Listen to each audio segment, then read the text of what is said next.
Well, once again, it's late at night, and I'm sorry that I haven't responded to many of my uh, commenters. Uh, I am otherwise occupied. uh, but to Wilderness Sparrow, and also, of course, to other people who may have noticed that. There are some things I say that are not necessarily clear or automatically make sense.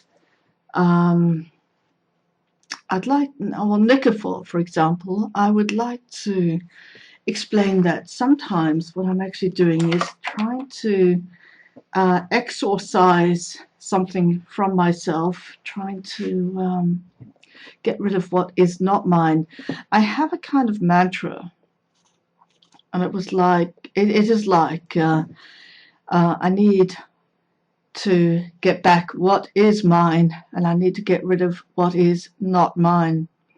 And it really has become a mantra. It really has become something that is constantly uh, appearing in my mind, and constantly something I want to reinforce, like give me back what is mine, get rid of what isn't mine. And so it's really necessary to differentiate between the two. What is not mine has to do with many, many of the features of Western culture. Oddly enough, one might assume that I ought to adjust to them and adopt them as mine, these features, but in the end, there's so much of a cost involved, and so much of a foreign element involved that I really am inclined to say, this is not mine. I don't want this. It's not mine. Give me back what is mine. And so I push forward with my particular obscure agenda. It is obscure even to me. Um, I can only have this really broad differentiation to determine what is my agenda and what is not my agenda. It's what is mine, what is not mine. Hopefully, my subconscious or unconscious, probably subconscious, because I don't really believe in the Freudian unconscious mind, can ascertain what I'm saying to it when I say, give me back what is mine, and I don't want what is not mine. Uh, but yeah, Wilderness Sparrow, yes, I believe that in some ways, maybe in the most profound way, I was deeply traumatized, but it was a trauma due to being ripped from one's location, from where one had fitted in to where one could not fit in and still does not fit in.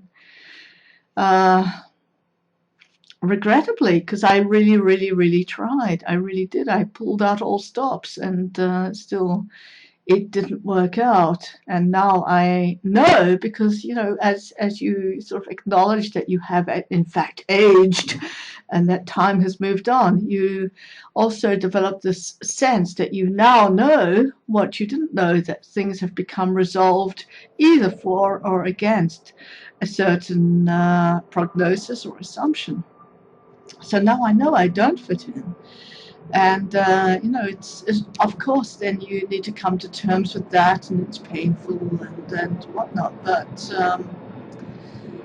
hopefully I can also use it in a way that enables me to gain clarity and say, now I know. Give me back what is mine. Uh, Let me detach. Let me divorce from what is not mine. uh,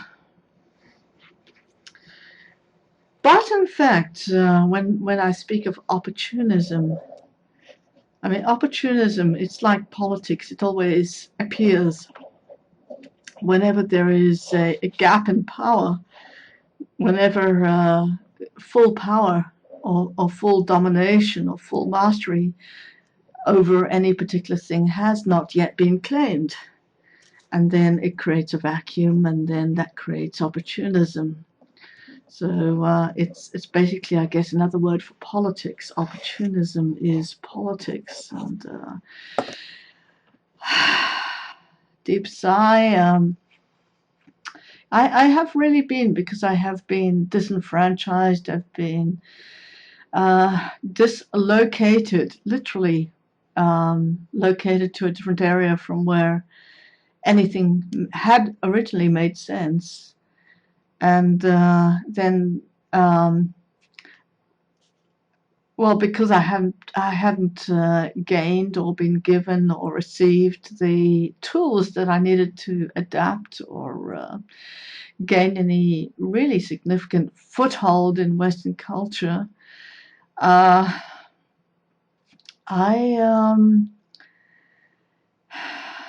I kept getting a lot of assaults. I kept getting a lot of attacks from every direction, every possible direction, because I'm so controversial. I'm such a touchstone. I am really, significant through perhaps through having been stigmatized. But once the original stigma takes root or um, becomes somehow a very deep tattoo on one's forehead, it becomes a little bit difficult to do anything else or to have any other identity. So one tries to see what would be positive in the completely negative identity. One embraces the negative identity and tries to find any silver lining in that. And then, of course,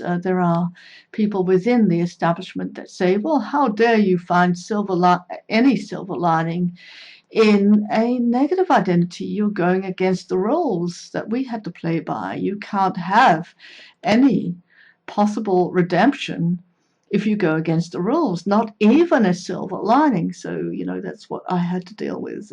People said, well, you can't even have any positive thing from a very, very negative experience. You cannot have any alchemy. We refuse you that right or that opportunity. And so then you are, so to say, really screwed. I mean, why, it's this narcissism, the people that are very, very narcissistic, they will not allow you to even find any feature of redemption in a really bad, really awful, really terrible situation. They should do, they should, if they were somehow ethical, if they were somehow rational. But if you're not playing by their rules, they cannot stand it. They want to exclude you with everything that they've got. And so you're not allowed to find a silver lining. You're not allowed to perform any alchemy.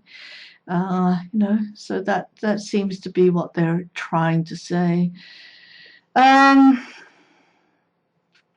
what I wanted to get rid of in my recent video about how people use history to indict and malign and destroy an individual was the sense that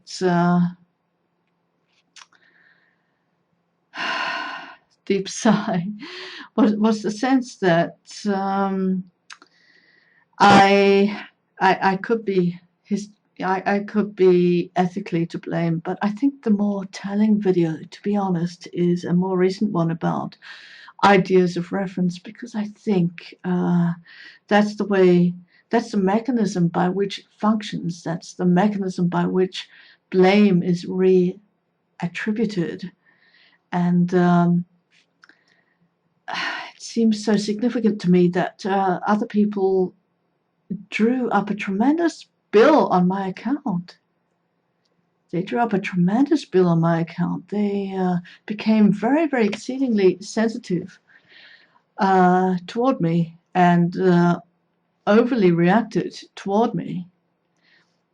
And I mean generally speaking, I mean culturally, I mean as a factor of their cultural and social conditioning, they indulged in becoming overly reactive toward me as social justice warriors or whatever. And then I had to pick up the bill. I would never have run up such a bill. It's just astronomical. This bill of extreme sensitivity toward me on the basis of my simple origins. The fact that they were colonial, the fact that I'm a white person, well, it never had to be so overblown. But they made it so. They indulged in that. They narcissistically indulged and gained narcissistic supply from the fact that they could put me in my place. And deep sigh. And I think they did so not just directly or not just on the basis of ideology, but on the basis of indulging in ideas of reference. They believed that I was referring to them in many instances when I took extreme pains only to refer to myself. Even in my memoir, I already sensed that there was a game going on, so I determined that I would refer only to myself. And nonetheless, they needed me to be referring to them so that they could believe themselves, wrongly, of course, to be counterattacking. And then I could become the proper scapegoat in terms of their particular ideology. So opportunism means that they found a scapegoat to blame their ills or their distress, whatever they happen to be, on me and say, well, this particular person is making us feel ill or awkward because she exists and she jokes when she should be, somber, and she associates various ideas when she ought to think in a way that is more according to our likes and our sense of normality that is like plodding and linear, and very, very opportunistic, very, very self-indulgent. But as I say, the worst thing is I had to pick up the bill for all of that, and that's what a couple of more recent videos have been about. Their sense that I was making reference to them. I was never making reference to them at all, only to myself. I really, really took pains, extreme pains, to only refer to myself so as not to make reference to them. Just to my situation, I called it phenomenological, just basically what comes in through my senses, definitely trying not to refer to them.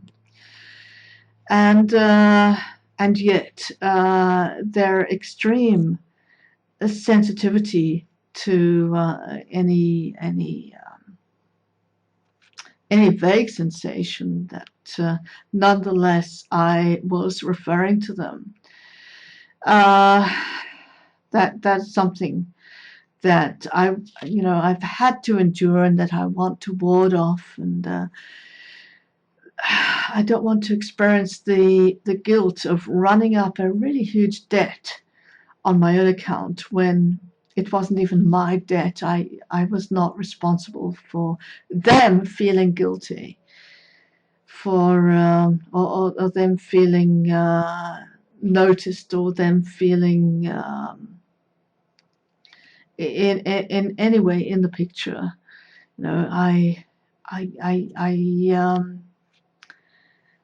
I never made reference to them.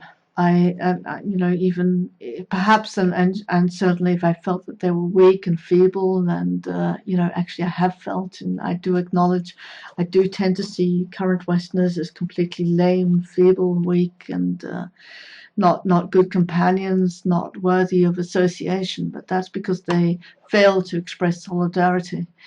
But even then, you know, I'm quite capable of going it alone, and I am doing that as we speak. So this whole thing of blaming me for their own sensitivity, labeling me as the one who was sensitive, and blaming me and making me pay the bill for their ideas of reference. You know, all of their accumulated, really, in some ways, extreme sensitivity toward any sense that they may be being referred to.